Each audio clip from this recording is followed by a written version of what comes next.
안녕하세요, 여러분. 한국어 능력시험 고급 쓰기를 맡은 천성옥입니다. 여러분, 고급에서 굉장히 중요한 게 쓰기죠. 우리가 토픽 한국어 능력시험이 바뀌면서 쓰기가 4문제밖에 이제 안 됩니다. 그렇죠. 근데 4문제가 굉장히 좀 어려워졌죠. 쓰기.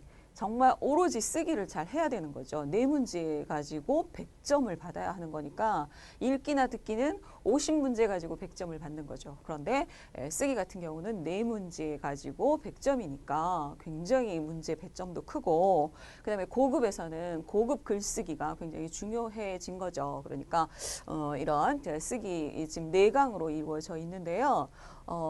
좀 굉장히 중요한 쓰기가 되니까 여러분들 고급에서는 좀 더 집중해서 쓰기 연습을 좀 해야 될 것 같습니다. 그리고 쓰기 같은 경우는 금방금방 하루 아침에 공부를 해서 되는 것이 아니죠. 계속 꾸준히 쓰기 연습을 해야 됩니다. 훈련만이 합격의 지름길입니다.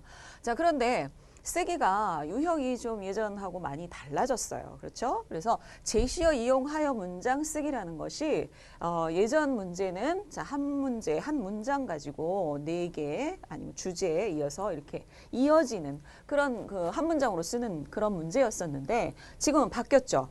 그래서 200자, 300자 정도를 굉장히 많이 써야 합니다. 그런데 자, 200자, 300자로 많이 쓰려고 하면 자, 시작이 있어야겠죠. 천리길도 한 걸음부터. 여러분들 잘 아시죠? 천리길도 한 걸음부터 하자면 한 문장부터 어떻게 시작을 해야 할까? 우리가 주제에 맞게 어떤 글쓰기를 시작을 해야 할까? 또 중요한 건 어떤 연결 표현을 사용해서 우리가 쓰기를 해야 할지. 그런 것들이 굉장히 중요하겠죠. 그러니까 이것은 기본 중에 기본이 된다라는 겁니다. 그래서 제시어 이용하여 문장 쓰기. 예전에 그 유형을 여러분들이 많이 연습을 해야 그 다음에 200자, 300자, 또 600자, 700자, 800자 이렇게 쓸 수 있겠죠. 그러니까 일단은 먼저 연결 표현을 어떻게 사용을 해서 그 주제에 맞게 기본적인 한 문장을 먼저 만들어 놓느냐, 그것이 합격의 관건, 그죠? 가장 중요한 포인트가 되겠습니다. 그러니까 오늘 첫 시간인데요. 제시어 이용하여 문장 쓰기, 기본적인 문장 만들기를 한번 연습을 해볼 겁니다. 그러면 우리가 쓰기 4강에서 어떻게 그 강의가 이루어질 것이냐. 자, 유형 1은 제시어 이용해서 문장 쓰는 거. 중급은 세 문장을 가지고 한 문장으로 이어지는 거 순서대로 그런 연습을 했었어요. 그런데 고급에서는 이제 주제가 나오죠. 주제. 그런데 우리가 뭐 이렇게 된 이건 대괄호라고 얘기도 하는데 이 안에 들어있는 것이 주제입니다. 그리고 제목으로 사용을 해도 되죠. 근데 이 제목은 앞에 써야 할지 뒤쪽으로 가서 써야 할지 그런 것들도 굉장히 문장 시작에 중요한 그런 어떤 그 포인트가 되겠습니다. 그다음에 두 번째는 글 완성하는 거. 이렇게 빈칸에 어떤 문장을 넣어야 할지 그런 문제가 또 있었죠. 이런 문제가 사실은 2문제 나오고 그다음에 제시어 이용해서 문장 쓰기가 예전에는 첫 번째 유형에서 나왔었는데 이제 뭐 앞쪽에 나왔었는데 이제는 빈칸 글 완성하기 뒤쪽으로 200자, 300자 어떤 주제를 가지고 쓰는 문제가 됐죠. 그 다음에 논리적 글쓰기는 자유작문이죠. 뭐 역시 쓰기에 그 가장 중요한 건 작문이 되겠습니다. 그래서 요거는 좀 연습이 많이 필요해서 2강으로 중급과 마찬가지로 2강으로 강의를 할 예정입니다. 자, 그러면 오늘의 유형 첫 번째 제시어를 이용해서 문장을 쓰는 거. 어떤 주제가 주어졌을 때 어떤 연결 표현, 어떤 문법 표현을 가지고 우리가 문장을 만들어야 할지 이런 기본의 연습부터 충실히 해야겠죠. 자, 그러면 유형을 이해하는 거 뭐 중급에서도 여러분이 다 해봤겠지만 다시 한번 복습이 굉장히 중요한 거죠. 예습도 중요하지만 저는 복습이 훨씬 더 중요하다고 생각해요. 일단 머릿속에 들어간 것이 다시 빠져나오지 않게 하려면 계속 반복해서 되풀이하는 방법밖에 없습니다. 자, 제시되는 주제에 맞게 주어진 문장을 순서대로 연결해서 한 문장으로 만드는 문제. 사실은 바뀐 체제 문제에서는 뭐 순서대로 이런 말은 없습니다. 그러나 일단 순서대로 맞는 문법 아니면 좋은 문법, 고급 문법을 사용해서 연결해 문장을 만드는 연습부터 한 다음에 그 다음에 살을 붙이고 뭐 이렇게 뭐 부사를 넣고 좀 수식어를 넣고 해서 긴 문장을 만드는 거죠. 어느 날 갑자기 긴 문장을 만들 수 있어요? 없어요. 천리길도 한 걸음부터. 자, 그 다음에 주어진 문장들 간의 논리적 관계를 파악한다. 그다음에 적절한 연결 표현을 사용할 수 있어야 한다. 여러분 지금 보시고 있는 그 교재 제가 만든 건데요. 그거 만들 때 가장 정말 좀 공을 들이고 그 좀 많이 연구를 하고 생각을 해서 만든 것이 바로 이 쓰기의 유형 문제가 되겠습니다. 그래서 여러분들이 그 문제 하나하나를 좀 풀어보는 연습, 훈련, 그리고 직접 써보는 거, 생각한 걸 바로 글쓰기로 만들어 보는 거. 그 다음에 중요한 것은요. 고급이니까 초급의 문법을 가지고 막 쓰면 점수가 그렇게 많이 나오지 않아요. 좋지 않아요. 어서니까 이유나 원인을 나타내는 연결 표현 어서니까 이제 졸업하시고 뭐 무엇으로 인해, 뭐 기 때문에, 뭐로 말미암아, 뭐 이런 것들 여러분들 많이 문법에서 공부했을 거예요. 그런 표현들 중급 이상의 연결 표현들을 사용해서 문장을 만드는 것이 중요하겠습니다. 자, 뭐 이 유형은 많이 보셨을 거예요. 이것이 바뀐 거에서는 이걸 좀 더 많이 살을 붙여서 200자에 300자 뭐 이렇게 길게 쓰는 그런 문제로 바뀌었죠. 그러나 이것이 기본이 됩니다. 그러면 독립영화의 그렇죠? 의. 앞에 의가 앞으로 나올 때는 의 발음을 해주셔야 되고요. 뒤로 갈 땐 이로 발음을 해도 괜찮습니다. 그래서 의 이렇게 발음을 하면 되죠. 자, 그리고 권력과 자본에 얽매이다, 자유롭다, 그 다음에 자신이 주장하다, 마음껏 표현하다를 어떻게 연결을 해서 이 주제에 맞게 쓸 것인가. 그 다음에 이 주제는 제목이 될 수도 있다고 했죠. 그래서 제목은 보통 앞에 들어가기도 하고 뒤에 들어가기도 합니다. 그래서 여러분들이 쓰는 연습을 많이 해보면 굉장히 중요하겠죠. 자, 그럼 다음으로 넘어가서 쓰기에도 전략 굉장히 중요하죠. 읽기, 듣기만 전략이 필요한 게 아니라 쓰기도 전략이 확실하게 필요합니다. 자, 1단계에서 보면 자, 이 괄호 안에 대괄호 안에 주제와 제시된 표현 간의 관계 이것이 반대로 이어지는 건지 아니면 뭐 이유나 원인에서 결과로 이어지는 건지 아니면 뭐 어떤 배경 설명을 하고 있는 것인지 이런 것들을 먼저 관계를 생각을 해봐야 거기에 맞는 문법을 찾을 수 있겠죠. 그러니까 처음에 문제를 받으면 여러 번 한번 읽어보세요. 빨리. 그래서 문장의 관계를 얼른 생각을 해보셔야 됩니다. 그 다음에 문법 표현을 찾아야겠죠. 자, 그래서 제시된 표현 간의 그 사이 어떤 관계인지부터 먼저 파악하는 것이 1단계가 됩니다. 그 다음에 2단계에는 적절한 맞는 문법을 사용해서 제시된 표현을 연결을 해야 되는 거죠. 이때 같은 문법을 반복해서 사용하지 않는 것. 그죠? 한국 사람들이 이야기할 때 아니면 글 쓸 때 같은 문법을 계속해서 쓰지 않아요. 그래서 비슷한 문법으로 다른 걸 바꿔 넣어줘야 됩니다. 그래서 어서 쓰면 다음에는 뭐 그렇기 때문에 뭐 눈바람에 부정적일 때는 그렇게 쓴다거나 뭐 이렇게 반복해서 쓰지 않는 것이 굉장히 중요합니다. 그 다음에 주제와의 관계에 따라서 시제를 바꾸거나 부정 표현을 사용할 수 있다는 거죠. 제시된 표현만 가지고 쓰려고 하면 글이 안 나올 때가 많아요. 그래서 반대로 생각해 볼 때, 뭐 지 않고 을 게 아니라 기보다는 이런 것처럼 좀 반대로 약간 틀어서 생각을 해보는 것도 방법이 되겠습니다. 그 다음에 여기서 중급 이상의 표현을 쓰는 것이 점수를 받는데 굉장히 중요한 그런 방법이 되겠습니다. 자, 그러면 직접 문제로 들어가서 한번 풀어보는 게 백문이불여 일견 아시죠? 자, 그런데 3단계. 요거, 여러분, 요거 빠지면 또 안 되죠. 여기까지 딱 쓰고, 나 됐어. 다음. 이렇게 넘어가면 분명히 실수하는 게 있습니다. 그래서 형태, 맞춤법, 철자, 오류가 없는지 반드시 확인을 해야 합니다. 그렇죠? 내가 말하는 대로 쓰는 건 아닌지 확인이 필요해요. 한국어는 발음과 쓰는 것에 어떤 괴리가 있다고 하죠. 차이가 좀 있기 때문에 그대로 쓰는 것이 있고 발음하는 것과 다르게 쓰는 것이 있고 이것들을 여러분들이 좀 주의해서 쓰셔야 합니다. 이것은 어떻게 하느냐? 연습이에요. 많이 써보는 거죠. 그 다음에 쓰기 연습을 어떻게 해요? 라고 묻는 학생들이 굉장히 많아요. 그런데 쓰기 연습은 연습해야지 하고 쓰기 막 이렇게 시간 잡아서 하는 것이 아니라 그날그날의 생각을 메모하는 거, 일기 쓰는 거 아니면 그것도 저것도 싫으면 책을 그대로 한번 읽어서 써보는 거죠. 그런 연습이 조사 아니면 맞춤법 이런 거에 굉장히 중요합니다. 그래서 쓰기의 연습만이 살 길이다. 자, 그러면 문제로 한번 들어가 봅시다. 아까 제시 문제 이런 것이 있다고 했죠. 첫 번째, 권력과 자본에 얽매이다. 자, 뭐 이 정도의 그 단어들은 이제 여러분들이 고급이니까 많이 알 거라고 생각을 해요. 그러나 또 몰라서 공부를 하는 거니까 하나씩 좀 해보죠. 권력, 어떤 힘이죠. 그 다음에 자본, 돈, 그죠? 이것에 얽매이다. 움직이지 못하는 거예요. 자유가 없는 거. 그렇죠? 그것이 얽매이다입니다. 그 다음에 자유롭다가 나왔죠. 그래서 권력과 자본에 얽매이다가 그렇죠? 나오면 자유롭다가 있어요. 그러면 이것은 뭐예요? 서로 어떤 관계? 반대가 됩니다. 그럼 어떤 문법을 여기에 써야 할지가 나오겠죠. 그 다음에 자신이 주장하는 것을 마음대로 표현하는 거죠. 마음껏 표현하다. 예, 독립영화. 여러분 독립영화 많이 들어보셨어요? 보통 우리가 사람들이 많이 보는 그 극장에서 많이 사람들이 가서 보는 것은 일반적으로 상업영화라고 합니다. 상업영화. 그런데 독립영화라는 건 좀 소자본, 자본 적게 들여서 뭐 아주 상업적이진 않지만 그 감독들이 자기가 말하고자 하는 그런 주제를 가지고 깊이 들어가 보는 그런 것들이 좀 독립영화라고 할 수 있죠. 그래서 영화 감독을 꿈꾸는 사람들이 아마 처음에는 이런 독립영화를 많이 만들어 보는 그리고 장편 영화라기보다 좀 뭐 30분짜리도 있을 수 있고 뭐 좀 짧은 그런 영화들을 계속 실험적으로 만들어내는 거죠. 그래서 이런 것들은 권력과 자본에 얽매이다. 얽매일까요? 아니면 자유로울까요?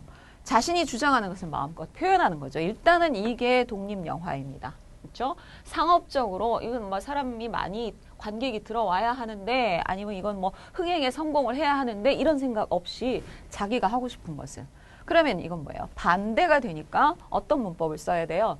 사실 이 문장과 문장 사이에 반대 그 관계에 있는 거는 굉장히 많이 나와요. 앞으로 지금 그 풀어볼 문제들에서도 계속 나오게 될 겁니다. 자, 그래서 반대나 부정을 뜻할 때는 우리가 초급에서도 계속 배웠잖아요. 지 않다, 지 말고 일단 이거부터 먼저 생각을 해보고 그 다음에 을 게 아니라 또 뭐 있어요? 기보다는 그렇죠? 이런 것들이 중급 이상의 표현이 될 수도 있겠죠. 그런데 여러분이 빠지기 쉬운 함정이 있어요. 빠지기 쉬운 함정에 빠지면 우리가 안 되죠. 을 게 아니라 기보다는이 생각이 안 나. 그럼 어떻게 해야 돼요? 일단 맞는 문장을 써야 하기 때문에 지 않다, 지 말고부터 먼저 써야겠죠. 그렇게 써놓고 이게 생각이 났을 때 확신이 있을 때 바꾸세요. 그렇죠? 이거 중급 이상 고급의 표현을 쓴다고 하다가 틀리면 초급 표현으로 쓴 것보다 훨씬 못하죠. 일단은 확실하게 맞는 문장을 만들어 놓고 중급 이상의 자신이 알고 있는 그런 문법을 찾아내는 것도 합격의 지름길이 되겠습니다. 그러면 자, 지 않다, 얽매이지 않고, 얽매이지 말고 요거까지 생각했으면 얽매일 게 아니라, 그렇죠? 얽매이다, 이다가 되니까 일 게 아니라가 돼야죠. 자유롭게, 그렇죠? 자신이 주장하는 것을 마음껏 표현하는 것이 독립영화의 의이다. 이다라고 그냥 쓰면 좋겠지만 보통 공식적인 글쓰기 여러분들 많이 써봤을 거예요. 다고 할 수 있다 라고 약간 이렇게 돌려서 그리고 나는 약간 좀 떨어져서 객관적인 글쓰기라고 하죠. 그런 글쓰기가 어떤 공식적인 글쓰기에 많이 쓰는 방법입니다. 그래서 이런 것들을 한번 생각을 해서 여러분들이 한번 써보는 거죠. 지금 시간이 없으니까 여러분이 직접 쓰는 것을 이렇게 볼 시간이 없어요. 그래서 바로 정답으로 확인을 하겠지만 여러분 여기서 이렇게 딱 멈추고 한번 써보고 그 다음에 답을 확인하는 것이 방법이 되겠습니다. 여러분이 이 강의를 얼마나 잘 활용하는가는 고급 단계인 여러분들이 스스로 판단을 해서 결정을 하시기 바랍니다. 자, 그러면 정답을 한번 봐야겠죠. 독립영화의 의의는 여기서 의의는 이 의의 주제이자 제목으로 쓴다고 했어요. 그래서 여기는 앞에 썼어요. 근데 이것이 이 뒤로 나와도 괜찮아요. 그렇죠? 자, 일단 봅시다. 독립영화의 의의는 권력과 자본에 얽매이지 않고, 얽매이지 말고, 얽매일 게 아니라, 그렇죠? 자유롭게 자신이 주장하는 바를 있어요. 여러분 이거 생각이 안 난다면 그냥 것을 이렇게 해야겠죠. 그런데 바를, 이거는 보통 글말이요. 글 쓸 때 쓰는 말이죠. 바를, 주장하는 바를 이렇게 쓰면 공식적인 글쓰기로 객관적 글쓰기에 좋은 방법입니다. 바를 마음껏 표현한다는 데에 있다.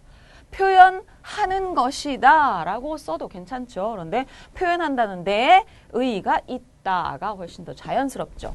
아니면 이걸 뒤로 놓는다면 어떻게 할까요? 권력과 자본에 얽매이지 않고, 얽매이지 말고 자유롭게 자신이 주장하는 바를 마음껏 표현하는 것이 독립영화의 의의라고 할 수 있다. 이렇게 갈 수도 있죠. 그래서 뒤로 놓으면 이라고 할 수 있다라는 그런 그 끝내는 방법을 여러분들이 좀 기억을 하셨다가 공식적인 글쓰기에 많이 활용을 하시기 바랍니다.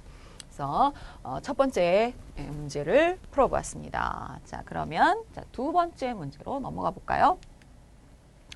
위기에 대처하는 올바른 자세. 자, 위기에 대처하다, 대응하다. 그렇죠? 어떻게 위험한 순간이 오면 어떻게 대응을 할 것인가, 어떤 행동을 할 것인가. 그게 대처하다죠. 그런 올바른 자세는 무엇일까요? 자, 1단계에서 급박한 상황이다.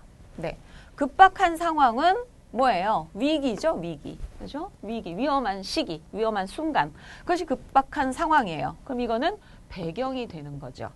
그 다음에 감정에 흔들리다, 평정심을 유지하다. 이건 뭐예요? 이거는 어떤 관계가 돼요? 감정이 막 흔들려요. 그런데 흔들리지 않고 평정심을 유지하다. 이건 뭐예요? 반대 관계가 되는 거죠. 그럼 이것과 이걸 연결할 때는 아까처럼 그 반대, 부정을 나타내는 그런 연결 표현이 와야겠죠. 그 다음에는 극복 방안. 그렇죠? 이거는 뭐예요? 결론이에요. 극복 방안을 어떻게 해야 돼요? 극복하다, 이겨내다. 그렇죠? 극복 방안을 어떻게 찾는다, 모색한다, 뭐 이런 말들이 나오면 좋겠죠. 그래서 2단계에서 우리가 문법을 찾아봐야죠. 배경은 급박한 상황일 때일수록, 그렇죠? 급박한 상황일 때 아니면 급박한 상황이라도, 그렇죠? 어떤 상황이나 정도가 점점 안 좋아지거나 뭐 좋아지거나 이런 변화를 나타낼 때 배경을 쓸 때는 을수록을 쓰죠. 그 다음에 급박한 상황이라도, 그렇죠? 아니면 이라고 하더라도, 그렇죠? 그럴 때. 그다음에 반대는 아까처럼 1번 문제에서 또 나왔죠. 반대의 어떤 그 관계를 나타내는 그 문장과 문장 사이가 제일 많이 나오는 것 같아요. 그래서 가장 빈번하게 나옵니다. 그래서 지 않다 지 말고 졸업하세요. 을 게 아니라 기보다는 이쪽으로 한번 써보는 게 좋을 것 같습니다.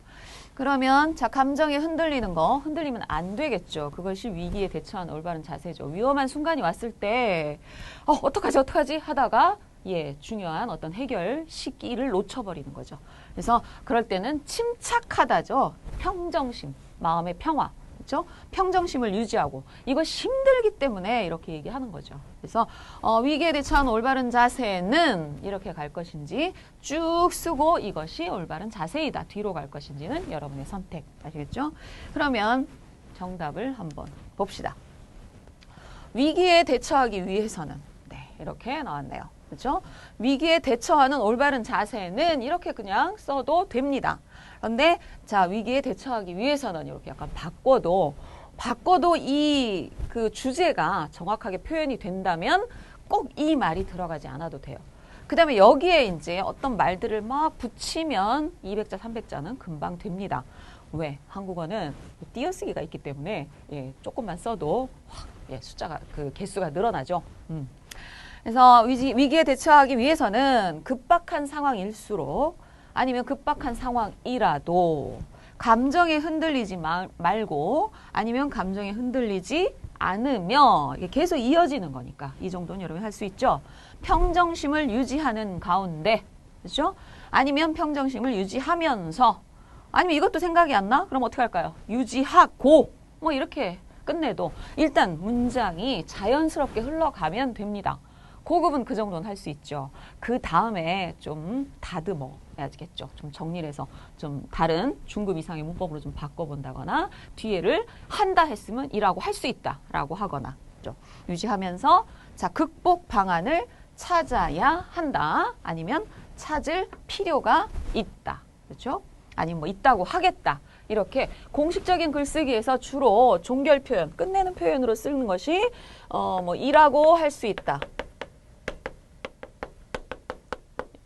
이럴 때 여러분 띄어쓰기 굉장히 조심해야 돼요. 그 다음에 뭐 그냥 다고 할 수 있다. 그렇죠? 동사나 형용사가 나올 때, 이건 명사가 나올 때, 그렇죠? 아니면 뭐 찾을 필요가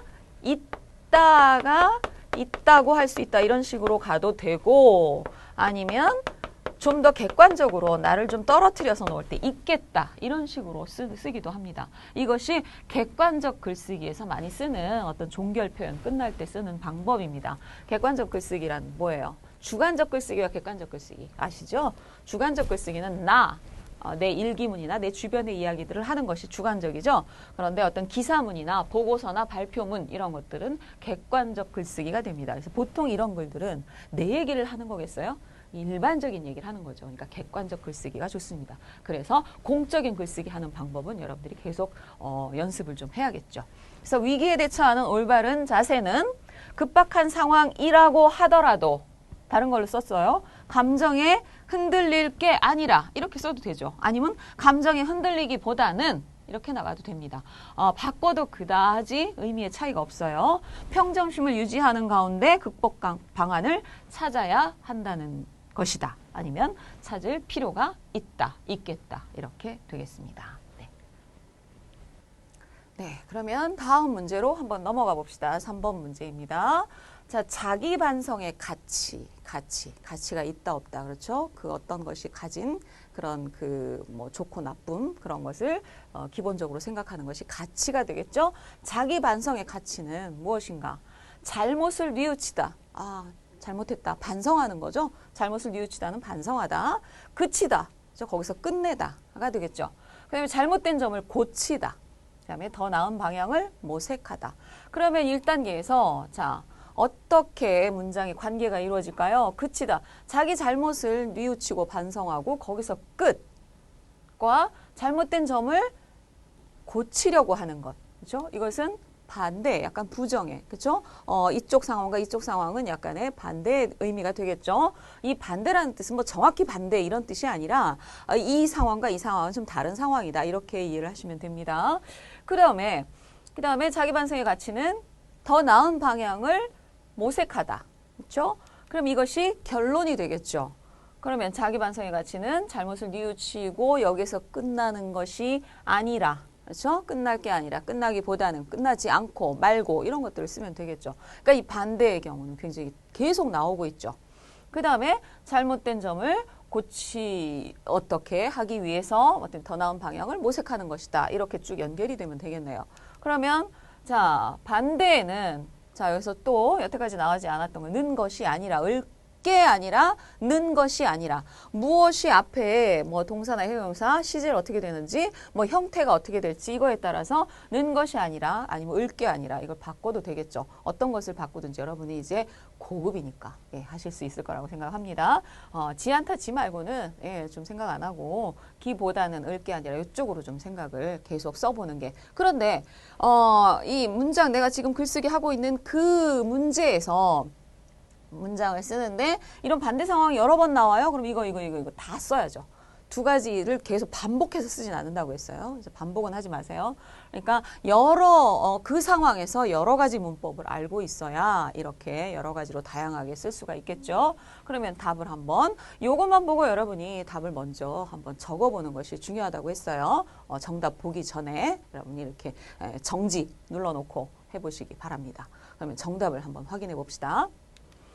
자기 반성의 가치는 잘못을 뉘우치는 것에 그치는 것이 아니라 게 아니라면 어떻게 해요? 그칠 게 아니라 그렇죠? 잘못된 점을 고침으로써 이렇게 가는 거죠. 그래서 으로써가 나오면 굉장히 좋습니다. 그런데 여러분 로써와 로서가 있어요. 네? 여기 앞에 받침이 있고 없고 이건 뭐 이제 너무 잘 알죠. 요거 두 개 헷갈리면 안 됩니다. 발음할 때는 똑같이 으로써로 발음이 들려요. 그렇죠. 그런데 으로서와 으로써는 다릅니다. 그렇죠. 자, 으로서는 자격이 되죠. 자격. 그러니까 여기는 보통 사람이 나오게 됩니다. 뭐 사람으로서 아니면 부모로서 학생으로서 자격일 때 서를 써야 돼요. 써가 되면 여기는 수단이나 방법이 됩니다. 그렇죠? 그러니까 이렇게 고치는 이것을 가지고 더 나은 방향으로 나가는 것, 모색하는 것, 찾는 것에 있다라는 거죠. 이게 수단이나 방법이 되는 거죠. 그래서 의로서를 써야 되는 겁니다. 그렇죠? 근데 부모로서의 자격이 없습니다. 이럴 때는 발음은 이렇게 하지만 이걸 써야 된다는 거. 그렇죠? 이거 뭐 초급, 중급에서 여러분 연습을 많이 했을 거라고 믿습니다. 네. 자, 다시 한번 자기 반성의 가치는 잘못을 뉘우치는 것에서 그칠 게 아니라 아니면 뉘우치는 데에 그렇죠. 여기 띄어쓰기 하고 대 그럼 불완전 명사 그렇죠. 그 곳, 장소, 뭐 그 포인트 그걸 이야기하죠. 그래서 뉘우치는 데에 그치는 게 아니라 그치는 것이 아니라 잘못된 점을 고침으로써 더 나은 방향을 모색하는 데에 있다. 모색하다, 찾다죠. 그렇죠. 그래서 더 나은 방향, 앞으로 그 더 좋은 쪽으로 나아가자. 그렇죠? 그것을 나타내는 거죠. 그래서 3번의 정답을 확인해 봤습니다. 자, 그러면 네 번째 문제로 한번 들어가 볼까요? 자, 타협을 이루기 위한 조건. 네, 타협이라는 건 뭐예요? 우리가 여러분이 많이 좀 봤던 것 중에 노사관계, 그렇죠? 이런 것들 글쓰기에 많이 나오죠. 자, 노와 사, 회사 측, 사측, 그렇죠? 그 다음에 노동자 측, 그렇죠? 직원들이죠, 직원.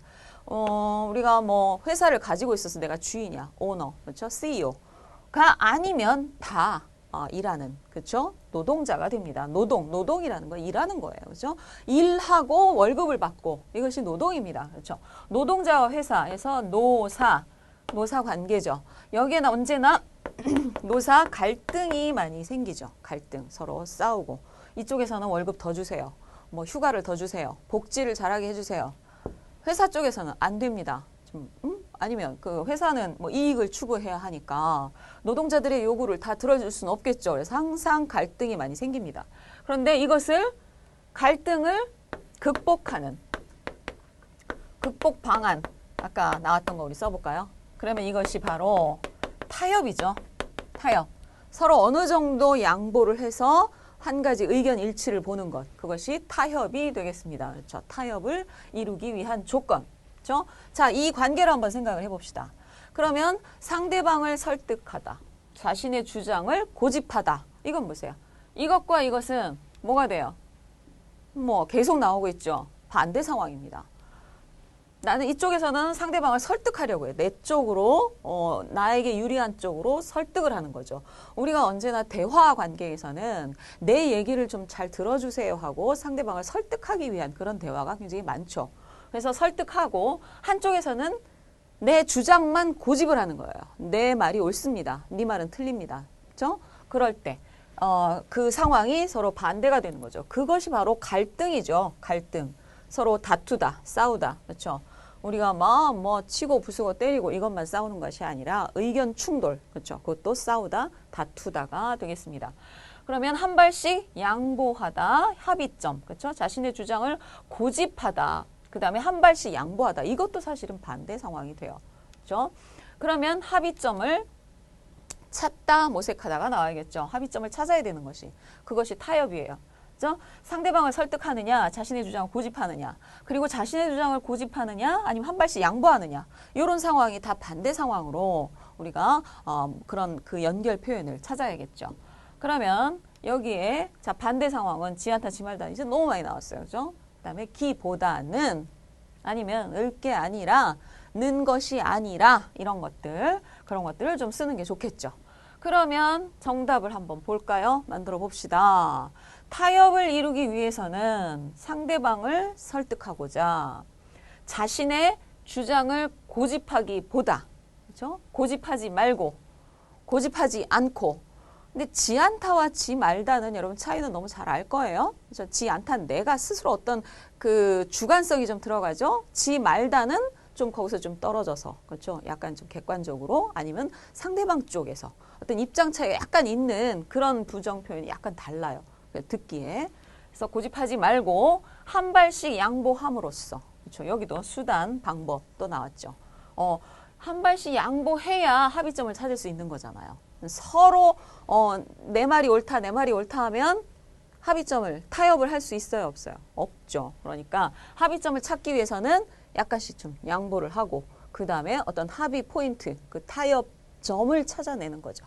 그것이 타협을 이루기 위한 조건이라는 거죠. 다시 한번 타협을 이루기 위해서는 자 여기서도 아까 뭐 제목을 전체를 다 끝까지 다 써도 되지만 이렇게 이루기 위한 조건 이렇게 했을 때 만약에 봅시다. 타협을 이루기 위한 조건은 이렇게 단순하게 쓸 수도 있어요.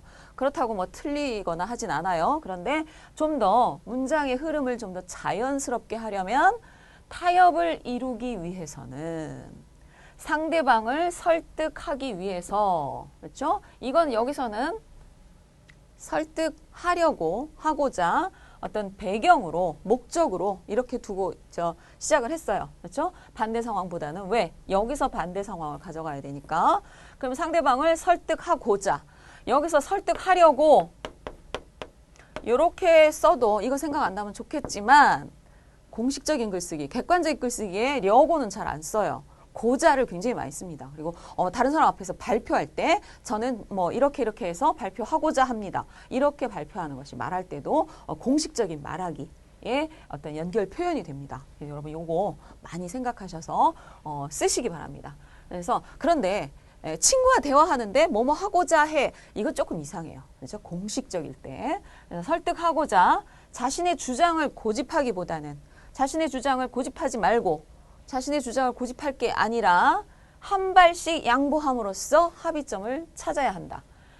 아니면 이거 없이 이걸 뒤로 가면 제목, 주제를 뒤쪽으로 놓으면 어떻게 할까요? 상대방을 설득하고자 자신의 주장을 고집하기보다는 한 발씩 양보함으로써 합의점을 찾는 것이 합의점을 모색하는 것이 타협을 이루기 위한 조건이라고 할 수 있다. 이렇게 가도 굉장히 자연스럽습니다. 그래서 제목을 앞에 두는가 뒤에 두는가에 또 그렇게 되면 그 연결되는 종결 표현 이런 것들 좀 바꿔야 되겠죠. 그래서 이라고 할 수 있다라고 하면 어떤 명사를 두는 것이 좋으니까 조건 명사로 해서 이라고 할 수 있다. 이렇게 되죠. 그 다음에 뭐 찾는 데 있다. 뭐 이렇게 끝나도 됩니다. 이건 여러분들이 어떤 상황에서든 글쓰기가 자연스럽게 될 수 있도록 계속적인 연습만이 살 길이다. 쓰기는요. 하루아침에 되지 않아요. 계속 연습해봐야 문제가 어떤 문장이 주어졌든지 상관없이 자연스럽게 글쓰기가 나옵니다. 이거는 생각한 것이 글쓰기로 바로 나올 수 있게 되기까지는 한국 사람도 그렇게 잘 못 써요. 쓰기 하라고 하면 잘 못 씁니다. 그러니까 여러분들 연습하면 충분히 좋아질 수 있습니다. 자, 그 다음에 다음 문제로 한번 넘어가 볼까요? 자, 문제를 일단 잘 읽어봐야겠죠. 신뢰 유지의 어려움. 자, 지금 이 연습할 때는 계속 순서대로 하는 연습을 했어요. 그런데 실제 이제 토픽의 유형에 바뀐 유형에서는 순서대로 안 하더라도 그 주제에 맞게 주어진 표현을 가지고 연결해서 바꿔서 쓰든 뭐 해도 돼요. 그러니까 좀 더 자유로워졌지만 중요한 건 많이 써야 된다는 거죠. 여러분들이 외국인들이 한국어로 장문 많이 쓰는 거에 굉장히 두려워해요. 그러나 전혀 그럴 필요 없습니다. 한국어 조금 더 늘려서 쓰는 거 굉장히 쉽습니다. 연습하면 돼요. 자, 신뢰 유지의 어려움은 무엇인가요? 신뢰. 인간관계에 있어서 나를 믿어주는가. 그렇죠? 신뢰도라고 하죠. 그 다음에 그 사람 얼마나 믿을 수 있는가. 그 관계를 유지하는 것은 일방적으로 되는 것이 아니죠. 서로 배려하고 노력하는 것. 그렇죠? 자, 공을 들이다 신뢰를 얻어요. 자, 공을 들이다. 정성을 들이는 거죠. 공을 들이다. 이 표현 아시죠? 예, 보통 관용 표현처럼 쓰죠. 공을 들이다. 이거는 아주 정성을 들이다. 마음을 다하다. 이런 뜻이죠. 그러니까 공을 들이면 신뢰를 얻는 거죠. 당연히. 그런데 자, 한 차례의 잘못으로 신뢰가 무너지다예요. 그렇죠? 그러면 여기에서 여러분 기억나는 거 좀 없어요? 한국어 뭐 속담처럼 쓰는 10번 잘하다가 한 번 잘못하면 만사 물거품처럼 뭐 말짱 헛거다 이렇게 말할 때 이렇게 써요. 그런데 10번 잘하다가 한 번 잘못하면 그 10번 잘한 것이 다 없어진다는 뜻이에요. 그만큼 인간관계의 신뢰 유지는 어렵다는 거죠. 그래서 점점 그런 말 합니다. 점점 살수록 인간관계가 더 어렵습니다라는 말 해요.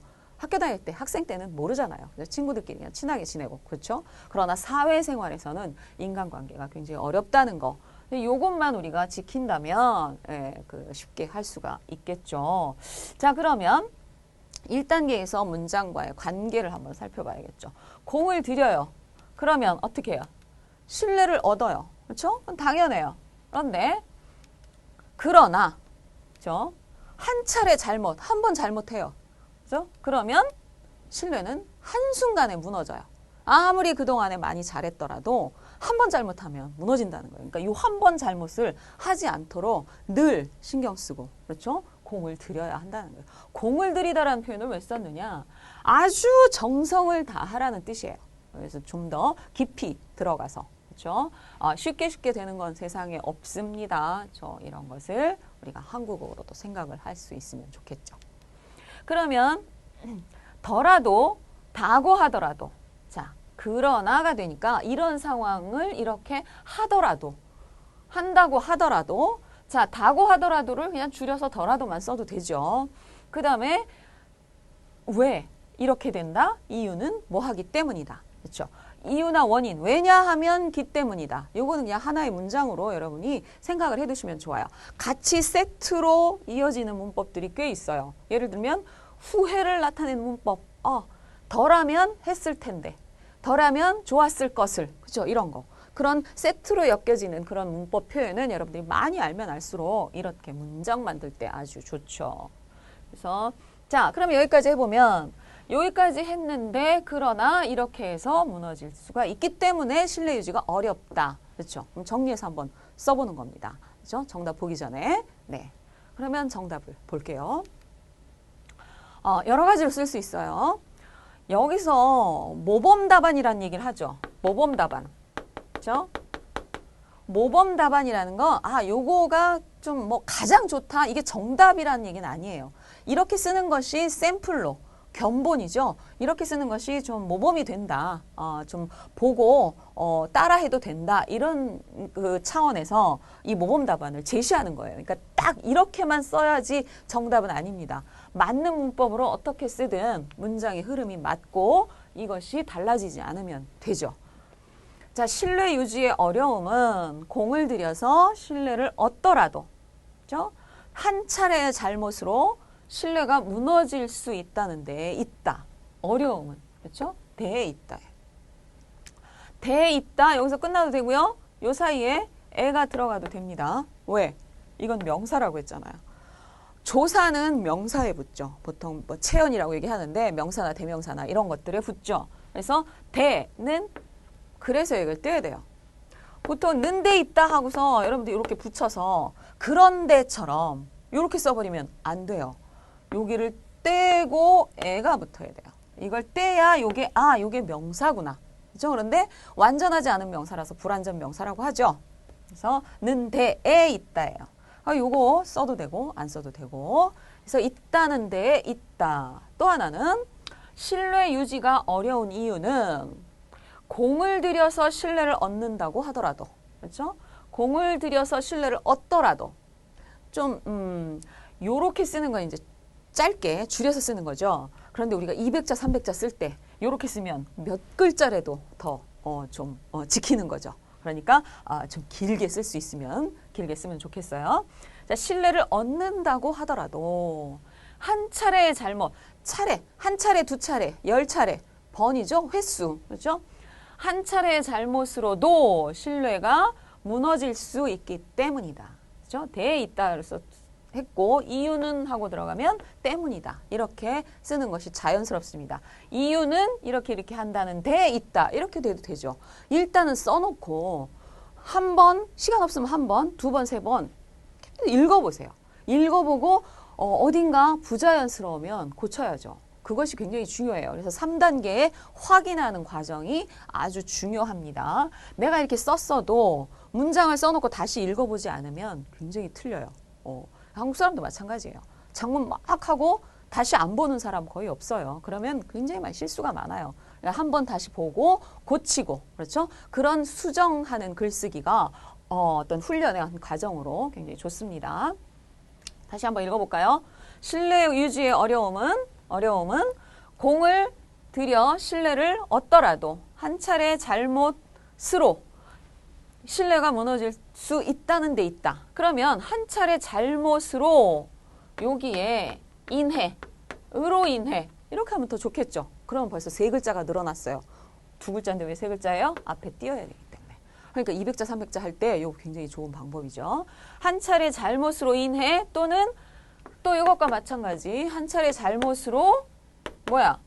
말미암아. 그렇죠? 이거 고급 문법. 요거 글쓰기 할 때 아주 공식적인 글쓰기에 자주 쓰는 아주 좋은 표현법이에요. 그러니까 로 인해 이건 뭐야? 잘못 때문에죠. 때문에. 이유나 원인. 저 그냥 으로보다 으로 인해 으로 말미암아 이렇게 되면 많이 길어지잖아요. 그렇죠? 그리고 한순간에 고급으로 확 띄워버려요. 정확하게 연습해서 쓰는 그런 그 훈련을 좀 합시다. 그래서 잘못으로 인해 신뢰가 무너질 수 있다는 데 있다. 신뢰 유지가 어려운 이유는 공을 들여 신뢰를 얻는다고 하더라도 한 차례의 잘못으로 인해 신뢰가 무너질 수 있기 때문이다. 그래서 신뢰 유지는 정말 어려운 거다라는 얘기죠.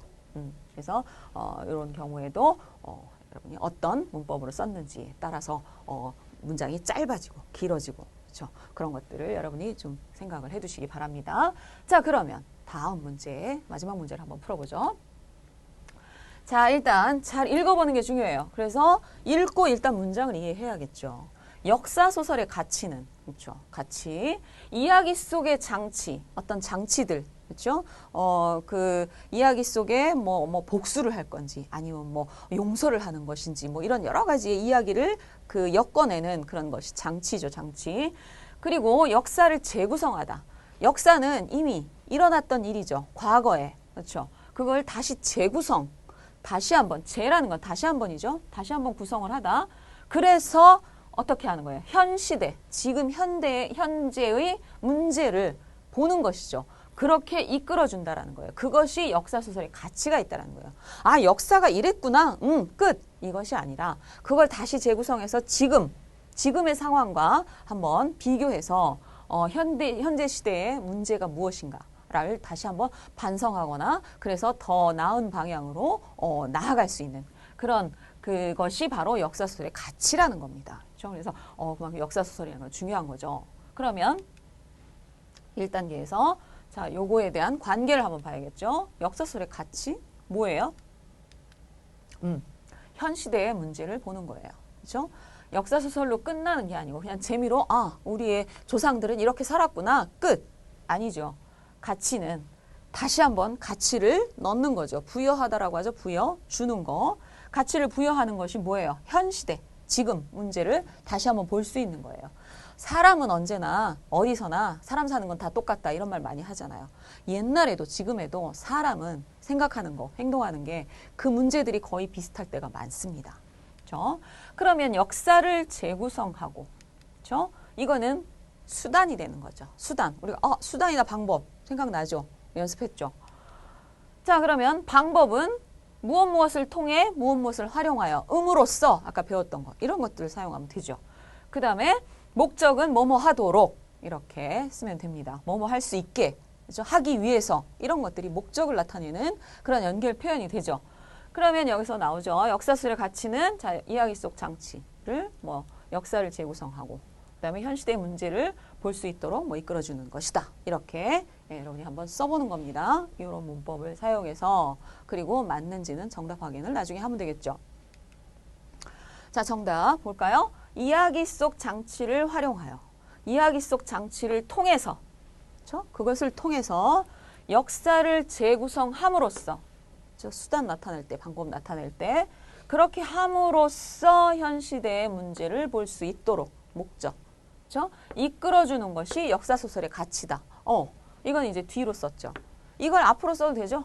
역사소설의 가치는 그렇죠? 이야기 속 장치를 통하여 역사를 재구성함으로써 현 시대의 문제를 볼 수 있도록 이끌어주는 것이라고 할 수 있다. 이렇게 이라고 할 수 있다를 이럴 때 활용하시면 좋습니다. 그냥 것이다 끝내는 것보다 라고 할 수 있다. 몇 글자가 더 나가요. 그렇죠? 그래서 요거 원고지에 보통 쓰기도 하고 많이 쓰잖아요. 그럴 때 그 글자 수 늘리는데 굉장히 좋은 방법이기도 하고 객관적 글쓰기로 볼 수 있는 좋은 방법이 바로 다고할 수 있다. 라고 하겠다. 이런 식으로 쓰는 것들. 그냥 다른 사람들이 썼던 것들을 많이 읽어보는 게 좋습니다. 그래서 고급 글쓰기에서 읽기 자료로 좋은 것들이 신문 사설, 그렇죠? 아니면 뉴스 기사문 이런 것들은 객관적인 글쓰기를 한 것이기 때문에 여러분들이 글쓰기 하는데 굉장히 도움이 됩니다. 그렇죠? 아니면 그냥 읽기 문제를 계속 읽어보세요. 그리고 교과서 읽어보는 것도 굉장히 좋습니다. 읽어서 내가 쓸 수 있게, 내가 쓰면서 이거 부자연스럽다? 이건 많이 읽은 사람과 안 읽은 사람의 차이가 나타납니다.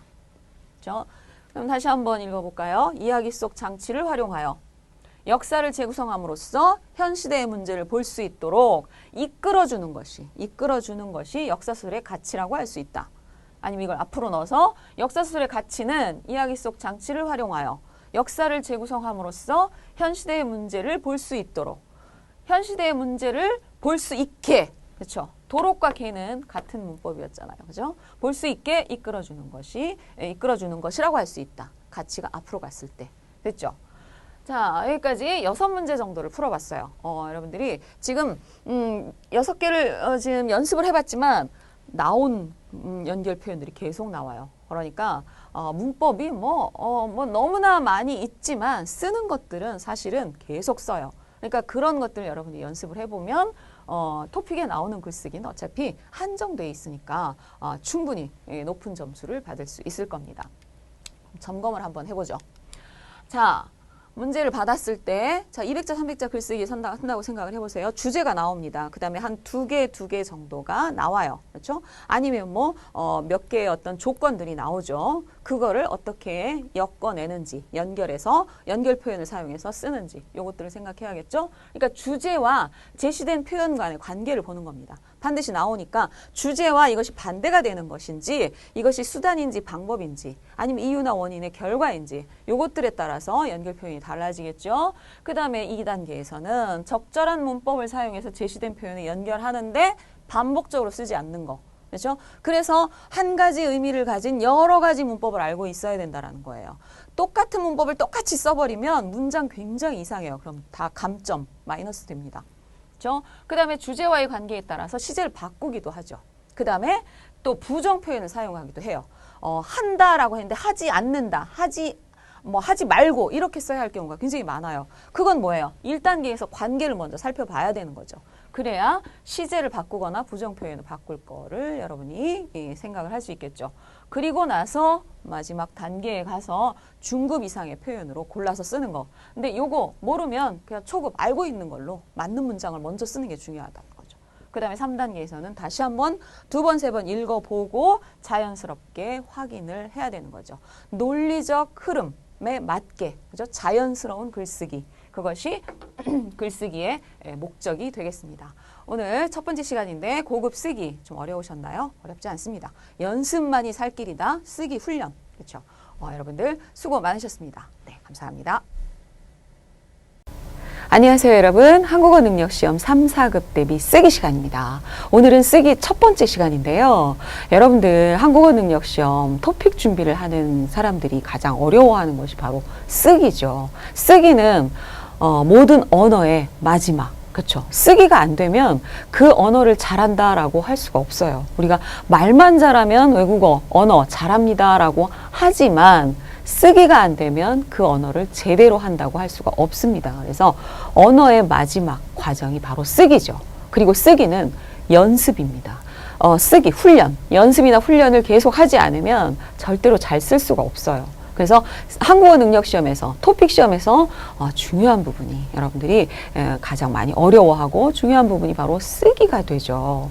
그리고 쓰기가 이제 토픽이 좀 바뀌어서 쓰기 문제가 4문제가 됐어요. 그리고 전부 다 쓰는 문제, 주관식 문제로 바뀌어 버렸죠. 그래서 여러분들이 쓰기 실력이 더 중요해진 거죠.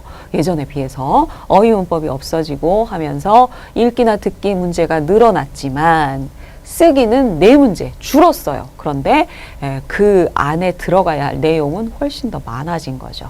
그래서 쓰기 연습이 아주 중요합니다. 그래서 쓰기는 이제부터 4번의 강의를 하게 될 건데요. 보세요. 유형을 이렇게 나누어서 하게 될 겁니다. 첫 번째는 제시어를 이용해서 한 문장을 만드는 거. 근데 이 유형은 토픽 2 바뀐 거에는 사실은 별로 나오진 않아요. 그러나 이것을 쓸 수 없으면 다른 쓰기를 할 수가 없어요. 그래서 문법을 서로 연결하고 그 다음에 문장을 연결하는 그런 연습은 이거는 시험에 나오지 않더라도 이건 기본적으로 필요한 쓰기입니다. 그래서 쓰기 훈련에서 가장 중요한 그런 어떤 유형, 법이 되겠어요. 그래서 이것을 잘 쓰기 시작하면 글 완성하기나 논리적인 글쓰기는 정말 더 쉽겠죠. 그래서 이 유형은 시험에 안 나옵니다 라고 말하는 건 좀 맞지 않습니다. 그리고 중급에서는 이렇게 하지만 고급의 쓰기 유형에서는 실제 시험에 나오는 그런 유형으로 또 연습을 하게 되고, 그리고 이 문장보단 좀 더 길게 또 연습을 하게 되고, 이렇게 계속 쓰기 훈련 연습을 해야 합니다. 그 연습하다가 보면 자유작문까지 자유롭게 쓰실 수 있을 거예요. 그래서 오늘은 쓰기의 그 첫 번째 기본이 되는 문장 연결하고, 문법을 알맞는 문법을 쓰고, 시제를 맞게 쓰고, 또 긍정인지 부정인지 잘 맞춰서 쓰고, 이런 훈련이 좀 많이 필요하죠. 그래서 이번 첫 강의가 아주 중요합니다. 여러분의 쓰기 시작을 여러분들이 잘 시작을 하셔야겠죠. 그러면 자, 이런 것은 어떻게 푸는 것이다, 한번 어떤 문제이다 한번 봐야겠죠. 제시된 문장을 순서대로 연결을 해서 문장을 쓰는 연습을 해보는 겁니다. 그 다음에 주어진 문장들 간의 논리적인 관계를 파악한다. 이거는 어떤 이유나 원인에 의해서 결과가 나왔다. 그리고 이 결과는 어떤 조건 때문에 생겼다. 어떤 목적 때문에 이걸 했다. 이런 것들이 바로 논리적 관계예요. 그리고 적절한 연결 표현을 서로 연결할 수 있는 문법. 그렇죠. 우리가 문법이라고 하죠. 보통 연결어미라고 합니다. 종결어미는 끝날 때, 그리고 연결어미는 문장과 문장을 연결해주는 그런 표현이죠. 그런 것들이 아주 중요하죠. 그래서 예를 들면 친구가 집 앞에 왔어요. 잠깐 밖에 나갔어요. 그리고 다시 들어왔어요. 이 세 개의 문장을 어떻게 연결을 해야 할까요? 이런 것들이 장문을 쓰기를 하는 데 있어서 가장 중요한 기본이 되겠죠. 그런 연습을 많이 하게 되면 나중에 자유작문을 자유롭게 쓸 수 있게 되는 겁니다. 그래서 중요하다고 했습니다. 그러면 이거는 어떻게 써야 하는지 그 방법을 좀 우리가 찾아봐야겠죠. 있습니다. 자, 서로 세 문장이 있는데 세 문장이 어떤 관계가 되어 있는가, 이유인가, 결과인가, 목적인가, 이런 것들을 파악을 해야겠죠. 그 다음에 맞는 연결 어미를 연결을 해야 두 문장을 한 문장으로 만들고, 그 다음에 세 문장을 전체 한 문장으로 만들 수 있는 그런 연습이 되는 겁니다. 그 다음에 세 문장을 연결하니까 두 개의 연결 어미가 필요하겠죠. 그런데 그것이 같은 것은 사용하지 않아요. 한국인이 말할 때 같은 문법을 똑같이 쓰지 않습니다. 한 문장 안에서 반복하지 않아요. 다른 걸 쓰게 됩니다. 비슷한 의미를 가진 다른 표현을 찾아내야 되는 거죠. 그런 훈련이 필요합니다. 그 다음에 내용에 따라서는 시제를 바꾸거나, 원래 나와 있는 거에서 자, 보통은 기본형, 사전에 나와 있는 사전 형태로 나오죠. 하다, 가다 이렇게. 그런데 이거를 쓸 때는 간다, 갔다 이렇게 시제를 바꿔야 되는 거죠. 그 다음에 부정으로 사용할 수도 있다. 하다라고 나왔는데 하지 않는다 이렇게 써야 할 경우도 있습니다. 그런 것들은 서로 관계를 생각하면 알 수 있게 되는 거죠. 근데 이거는 처음에 할 때는 좀 어렵습니다. 여러 번 연습이 필요하겠죠. 그리고 나서 맞게 썼는지의 확인은 쓰기에서는 가장 중요한 단계가 됩니다. 쓰는 것도 중요하지만 확인, 맞았는지 틀렸는지, 그 다음에 맞춤법, 철자, 그죠? 형태, 문법의 형태나 그 문장의 형태가 어떤지 이런 것들을 잘 확인을 해야겠죠. 그러면 이렇게 많은 설명보다는 직접 하면서 생각을 해보는 게 더 빠르겠죠. 자, 이렇게 세 가지 문제가 나왔어요. 문장이 오다, 나가다, 들어오다 이렇게 기본 형태로 제시가 됩니다. 이런 경우에 여러분이 어떻게 시제를 바꾸고 어떤 표현으로 이걸 연결하고 이걸 연결할까를 생각해야 돼요. 그럼 이렇게 보세요. 친구가 집 앞에 왔어요. 오다. 잠깐 밖에 나갔어요. 친구가 집 앞에 왔기 때문에 나간 거겠죠. 그랬는데 다시 들어왔어요. 이거는 금방 여러분이 나오겠죠. 어떤 문법을 써야 할까요? 첫 번째 단계에서 친구가 집 앞에 오다. 일단 두 개 먼저. 이쪽 두 개든 저쪽 두 개든 먼저 봐야겠죠. 세 개를 한꺼번에 할 수는 없잖아요. 보면 잠깐 밖에 나가다 집 앞에 오다가 보면 이건 이유예요. 그렇죠? 왜? 밖에 왜 나갔어요? 잠깐 친구가 집 앞에 와서. 그렇죠? 그래서 이게 결과가 되는 겁니다. 그러면 어떻게 돼야 돼요? 그리고 나서 어떻게 했어요? 다시 들어왔죠. 그렇죠? 뭘 했다가 다시 다른 행동으로. 그런 다가 같은 그런 표현이 여러분들이 바로 생각이 나야 되는 거죠. 그래서 2단계에 맞는 연결 표현을 생각하는 거죠. 이유는 어서나 뭐뭐 한다고 해서, 했다고 해서 이런 표현을 씁니다. 그 다음에 어떤 후에 다른 행동하고 다른 행동을 할 때 얻다가, 했다가, 그냥 다가 뭐 이런 걸 쓰게 되죠. 그런데 과거에 이미 한 거에서 다시 오는 거니까 과거에 얻다가를 쓰게 되는 거죠. 그러면 정답 쓰기를 한번 이제 맞춰봐야겠죠. 친구가 집 앞에 어떻게 했어요? 잠깐 밖에 나갔어요. 와서 오다가 어떻게 돼요? 이 원인 와서 뭐 왔기 때문에 또 왔다고 해서 이런 게 들어가야겠죠. 왔다고 해서 왔다고 얘기를 들었어요. 그래서 잠깐 밖에 나갔어요. 그리고 어떻게 했어요? 그 후에 다시 들어왔죠. 친구랑 밖에 나가서 아예 나간 것이 아니라 친구 만나고 나서 다시 들어왔어요. 그러면 어떻게 해요? 잠깐 밖에 나갔다가 다시 들어온 거죠.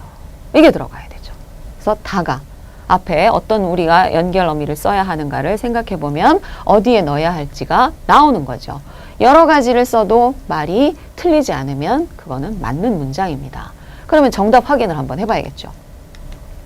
친구가 집 앞에 와서 잠깐 밖에 나갔다가 다시 들어왔다. 그렇죠? 와서. 그렇죠? 와서는 왔어서 이렇게 과거형 쓰지 않죠. 과거형은 어서엔 쓸 수 없어요. 그래서 과거지만 이렇게 현재형으로 쓰는 겁니다. 그렇죠? 와서 잠깐 밖에 나갔다가 다시 들어왔다. 또 다른 건요. 왔다고 해서. 그렇죠? 왔다는 말을 들은 거죠. 친구가 집 앞에 왔다고 해서 잠깐 나갔다가 다시 들어왔어요. 이렇게 이런 문법이 아주 많이 나오는 문법들이에요. 그러니까 여러분들이 어떨 때 이걸 써야 한다는 어때요? 연습이 필요하겠죠. 연습이 계속 쓰는 연습이 이런 표현을 쓰는 연습이 필요하고 그래야 글 완성하기 할 때 어떤 연결어미 그리고 어떻게 바꿔서 넣어야 하는지 바로 나오고 자유장문까지 쓸 수 있는 겁니다. 네. 그러면 다음 문제로 한번 확인해 볼까요? 열심히 공부하다. 네. 그 다음에 시험을 잘 보았다. 그 다음에 그러지 못해서 안타깝다. 네. 여기까지 일단 두 개로 한번 보죠. 1단계에서 자 열심히 공부하면 시험을 잘 봐요. 그렇죠. 그런데 뒤에가 그러지 못했어요. 그래서 안타까워요. 이럴 때는 탁 나오는 표현이 있죠. 열심히 공부하면 잘 봤을 거예요. 그런데 못했어요. 후회하는 거죠. 그럴 때 쓰는 문법 탁 있잖아요. 그런 거. 자 보면 열심히 공부한 건 어떤 조건이에요. 시험을 잘 보기 위해서는 열심히 공부해야 해요. 그렇죠? 그러면 이거는 결과가 되는 거죠. 그런데 그러지 못했어요. 그래서 안타까워요. 어떡하지? 시험을 잘 못 본 거죠, 지금. 그렇죠? 못 본 거예요. 그러면 과거에 가정을 할 때는 어더라면 아니면 어다면 했을 텐데 이런 표현이 바로 과거를 후회할 때 같이 쓰는 그런 표현이 됩니다. 이런 것들은 그냥 같이 여러분들이 꼭 기억을 해두는 게 좋아요.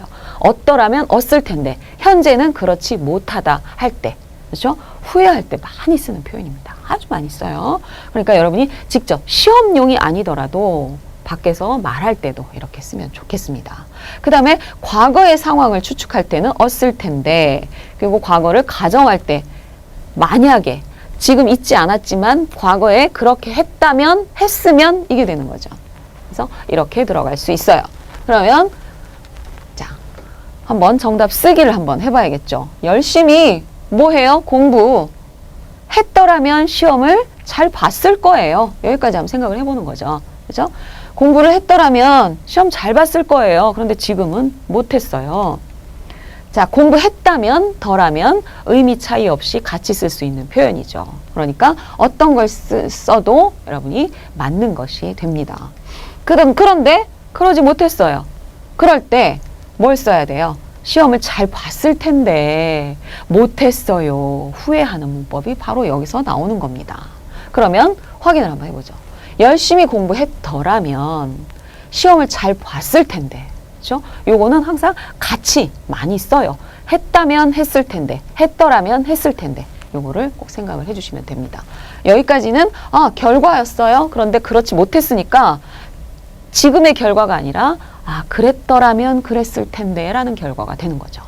또 하나는 열심히 공부했다면 아니면 요것이 생각이 안 나면 열심히 공부했으면 해도 됩니다. 그런데 음연은 초급 문법이기 때문에 중급 이상의 문법을 쓰는 것이 좋다고 했죠. 그래서 이런 걸 같이 알아두면 초급 안 써도 이 문법을 쓸 수 있잖아요. 그렇죠? 공부했다면 시험을 잘 봤을 텐데 그러지 못해서 안타깝다가 되는 겁니다. 아시겠죠? 네, 그러면 다음 문제로 한번 들어가 보죠. 책에 나오다 해보다 문제가 해결되다. 네, 그럼 자, 이 관계를 어떻게 해볼까요? 책에 나왔어요. 그래서 해봤어요. 그래서 문제가 해결됐어요. 그럼 이게 결과가 되는 거죠. 그렇죠? 그리고 이렇게 해보니까 문제가 해결된 거죠. 그럼 어떤 문법을 써야 할까요? 자, 문제가 해결되다가 일단 결과예요. 마지막 결과. 그런데 자, 해봤어요. 이거는 방법이죠. 아니면 왜? 어떻게? 해보니까 결과가, 문제가 해결된 거예요. 그렇죠? 그러면 어떻게? 책에 나온 거. 그렇죠? 책에 나온 거. 그럼 이걸 어떻게 할까요? 책에 나온 거 그대로 해보니까 문제가 해결됐다는 거죠. 그러면 여기에 쓰는 문법 나오죠? 는 대로. 바로 나옵니다. 어떻게 했는지 그대로, 는 대로죠. 그 다음에 이유나 원인, 방법 이럴 때 해보니까, 하니까, 했더니가 되는 거죠. 그렇죠? 여기서는 해서보다는 니까가 훨씬 더 좋습니다. 그러면 한번 써볼까요? 책에 해봤다. 어떻게? 나온 대로. 그대로 해보니까 문제가 해결되었어요. 자, 책에 나온 대로 해봤어요. 그랬더니 문제가 해결되었다. 그러니까 문제가 해결되었다. 그럼 이거를 같은 문장, 한 문장으로 다시 연결을 해야겠죠? 그럼 이거는 어떠니, 그렇죠? 니까 그대로 연결하면 되죠. 그래서 책에 나온 대로 봤더니 문제가 해결되었다. 그렇죠? 봤더니. 그 다음에 해보니까. 그렇죠? 해보니까. 책에 나온 대로 해보니까 문제가 해결되었다. 책에 나온 대로 해봤더니 문제가 해결되었다. 결과를 먼저 찾아보고 가장 마지막의 결과, 그리고 왜 그렇게 됐는지 이유나 원인, 방법, 그리고 어떻게 했는지 그것을 찾아보면 연결할 수 있는 표현법이 여러분들이 생각이 날 거예요. 그러면 정답 한번 확인. 책에 나온 대로 해봤더니 문제가 해결되었다. 이거는 그렇게 많은 문법이, 비슷한 문법이 없기 때문에 이거 아니면 그거 두 가지 정도가 나올 수 있어요. 그래서 책에 나온 대로 해봤더니, 던이라는 건 다른 사람이 하는 걸 보고 내가 그걸 생각하는 거죠. 그럴 때 해봤더니, 그렇죠? 그리고 던이가 다른 사람일 경우에 그렇게 하더니 됐어요? 라고 물어볼 때입니다. 그리고 여기에 어떠니는 내가 해보는 거예요. 내가 경험을 해봤더니 그렇게 되었다가 됩니다. 그래서 더니와 과거의 어떠니는 전혀 사람이 달라지는 거죠. 그래서 여러분들이 헷갈리면 안 돼요. 그래서 내가 어디 서울에 명동에 가봤더니 사람이 너무 많았어요. 내가 알게 되는 거죠. 그런데 다른 사람이 어제 명동에 가더니 어땠어요? 이렇게 물어본 겁니다. 그래서 여기서는 어떠니, 내가 해봤더니라는 어떤 원인이나 이유를 나타내는 연결 표현이 되겠습니다. 그 다음에 책에 나온 대로 해보니까 문제가 해결되었다. 어떠니가 생각이 안 날 땐 니까 그대로 해보시면 됩니다. 책에 나온 대로 해보니까 문제가 해결되었다예요. 그렇죠? 그래서 이 두 가지 어느 것을 써도 정답이 됩니다. 아시겠죠? 각 그 문장 하나하나의 관계를 먼저 생각을 해보는 것이 어떤 문법을 쓸지가 생각하기에 아주 좋습니다. 무조건 세 개를 한꺼번에 연결하려고 생각하지 마세요. 그러면 다음 문제를 한번 해볼까요? 자, 회의를 했어요. 늦게 출발했어요. 차를 놓쳤어요. 그럼 뭐예요? 차를 놓친 게 가장 마지막 결과가 되는 거죠. 순서대로 해야 하니까, 순서를 바꾸면 안 되니까. 그런데 회의 때문에 늦게 출발해서 그래서 차를 놓친 거예요. 그러니까 차를 놓친 이유, 늦게 출발한 거. 늦게 출발한 이유, 회의를 한 거. 그럼 여기는 굉장히 많은 문법이 나올 수 있어요. 그런데 비슷한 문법 같은 거 반복해서 쓰지 않는다라고 했죠. 같은 문장에. 그러니까 비슷한 이유나 원인을 나타내는 또 안 좋은 이유나 원인을 나타내는 그런 것들을 하나씩 나눠서 쓰면 됩니다. 똑같은 걸 쓰지 마시고요. 그러면 1단계에서 한번 보죠. 자, 늦게 출발했어요. 왜? 왜 그랬는데? 뭐예요? 이유죠. 회의를 해서 늦게 출발했어요. 그럴 때 보통 여기서 나오는 거 회의를 느라고로 굉장히 많이 쓰죠. 그런데 여러분 느라고는 이유나 원인을 나타낼 때 쓰는데 어서나 니까보다는 훨씬 좁게 써요. 뭐냐면 내가 한 일이 앞에도 뒤에도 다 주어가 내가 돼야 돼요. 같은 사람이 돼야 돼요. 그래서 내가 회의를 하느라고 내가 늦게 출발했어요. 이럴 때 씁니다. 정확하게 이유, 원인을 나타내는 것과 결과가 아주 밀접하게 가깝게 연결이 되는 때 느라고를 쓸 수 있어요. 그러니까 여러분들이 느라고를 좀 어서나니까 하고 다 막 섞어서 쓰는데 그러면 안 될 때가 많습니다. 자, 그 다음에 결과는 뭐예요? 차를 놓친 거죠. 그러니까 차를 놓친 이유가 늦게 출발한 거, 늦게 출발한 이유가 회의를 하다. 그렇죠. 그러면 이유나 원인인데 부정적일 때 쓰는 이유나 원인 연결 표현이 있죠. 느라고와 는 바람에. 그래서 어서니까 보다는 이거를 쓰는 것이 더 정확합니다. 뭐 하는 바람에 늦었어요. 뭐 하는 바람에 못했어요. 이런 부정적일 때 또 느라고도 어떤 핑계나 변명할 때 느라고를 참 많이 써요. 그러니까 좋은 이유나 원인일 때는 잘 안 씁니다. 그럴 때 그냥 어서니까를 쓰시면 돼요. 그 다음에 어떤 행동을 하다가 멈추고 다른 행동 다 가죠. 이거는 아주 많이 나오니까 여러분들 아주 꼭 기억을 해 두시는 게 좋습니다. 그러면 이걸 한번 써보기를 해봐야겠죠. 자, 늦게 출발했어요. 왜? 회의를 하느라고. 그죠? 하느라고. 회의를 해서 늦게 출발했다. 회의를 했으니까 늦게 출발했다. 말은 되죠. 그런데 여기는 느라고가 훨씬 더 잘 맞습니다. 물론 이게 부정적인 그 이유나 원인은 아니지만 뒤에 결과가 왜 늦게 출발했지? 어떤 그런 이유, 좀 부정적일 때 느라고가 정확히 맞습니다. 그리고 앞과 뒤에 주어가 같아야 된다. 나. 그렇죠. 그 다음에 회의를 하는 바람에 회의를 했기 때문에죠. 기 때문에를 쓰셔도 괜찮아요. 그래서 회의를 하는 바람에 늦게 출발했다. 그런데 또 회의를 하다가 늦게 출발했다도 괜찮습니다. 왜냐하면 회의를 계속 하다가 출발이 늦었어요. 그럴 때도 쓸 수 있어요. 어떤 행동을 도중에 멈추고 다른 거 아니면 그 행동 다음에 다른 행동 이럴 때 다가를 쓰죠. 자, 그리고 결과는 뭐예요? 차를 놓친 거죠. 그래서 차를 놓친 거예요. 그럼 여기서 그래서 자, 회의를 하느라고 늦게 출발했다. 그래서 차를 놓쳤다. 그러면 이거를 다 같이 연결을 어떻게 해야 돼요?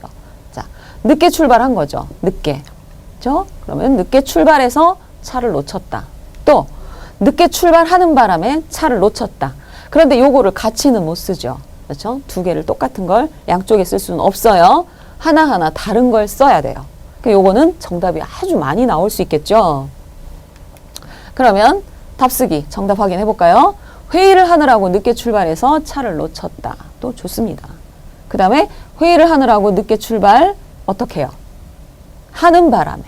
그렇죠? 같은 비슷한 이유나 원인이지만 또 부정적인 이유나 원인을 나타내는 연결 표현이지만 다른 걸 썼어요. 그렇죠? 회의를 하는 바람에 늦게 출발하느라고 차를 놓쳤다는 조금 이상해요. 앞에 느라고를 먼저 쓰는 게 좋습니다. 회의를 하느라고 늦게 출발하는 바람에 차를 놓쳤다. 아니면 회의를 하느라고 늦게 출발했기 때문에 차를 놓쳤다. 다 괜찮아요. 그 다음에 회의를 하는 바람에 늦게 출발해서 차를 놓쳤다도 좋습니다. 그렇죠? 이렇게 해서가 뒤로 나와서 느라고 빼고 이렇게 해도 괜찮습니다. 그 다음에 회의를 하다가 늦게 출발해서 차를 놓쳤다. 이것도 맞습니다. 그 다음에 회의를 하다가 늦게 출발하는 바람에 차를 놓쳤다. 그러니까 이거를 적당히 맞춰서 반복되지만 않게 쓰시면 답이 될 수 있어요. 그런데 부정적일 때 쓰는 이유나 원인 그리고 그냥 플러스 마이너스 다 쓸 때 쓰는 거 이런 것들 여러분들이 잘 기억해 두셨다가 쓰고 그리고 꼭 한 두세 번 읽어서 자연스러운지 꼭 확인을 하셔야 돼요. 네. 자, 그러면 다음 문제로 한번 넘어가 볼까요? 너무 재미있다. 정신없이 웃다. 정신없이는 막 웃는 거예요. 정신이 없을 정도로. 정신이. 생각을 못할 정도로. 그래서 뒤로 넘어졌대요. 막 웃다가 우리가 막 넘어질 수도 있죠. 얼마나 재미있으면 이렇게 웃어서 그리고 뒤에 넘어질까요? 자, 그러면 첫 단계에서 어떤 관계인지 잘 생각을 해봐야죠. 자, 정신없이 웃었어요. 왜? 이유죠. 너무 재미있어서. 그렇죠. 이유가 되는 겁니다. 그러면 결과는 뭐예요? 그래서 뒤로 넘어졌어요. 그러니까 맨 마지막에 결과죠. 그리고 정신없이 웃었는데 재미있었기 때문에. 그것도 너무 재미있었기 때문에. 그죠? 정말, 아주, 너무, 매우 다 같이 쓰죠.